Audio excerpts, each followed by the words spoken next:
مسیح خداوند میں آپ سب کی سلامتی ہو۔ خداوند کے زندہ پاک کلام میں سے آج ہم پڑھیں گے پرانے عہد نامے میں سے پہلا سلاطین اس کا 18 باب پہلی آیت سے۔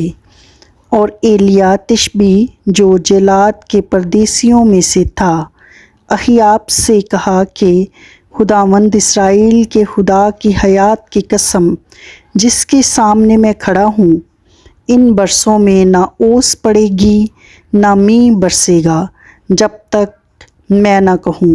اور خداوند کا یہ کلام اس پر نازل ہوا کہ یہاں سے چل دے اور مشرق کی طرف اپنا رخ کر اور کریت کے نالہ کے پاس جو یردن کے سامنے ہے جا چھپ، اور تو اسی نالہ میں سے پینا، اور میں نے کووں کو حکم کیا ہے کہ وہ تیری پرورش کریں۔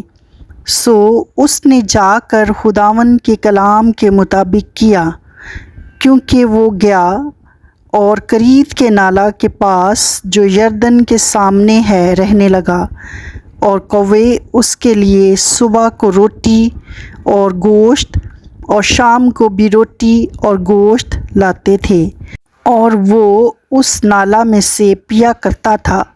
اور کچھ عرصہ کے بعد وہ نالہ سوکھ گیا، اس لیے کہ اس ملک میں بارش نہیں ہوئی تھی۔ تب خداوند کا یہ کلام اس پر نازل ہوا کہ اٹھ اور سیدا کے سارپت کو جا اور وہیں رہ۔ دیکھ، میں نے ایک بیوہ کو وہاں حکم دیا ہے کہ تیری پرورش کرے۔ سو وہ اٹھ کر سارپت کو گیا۔ خداوند کے پاک کلام کی پڑھی اور سنے جانے پر اس کی برکت ہو، آمین۔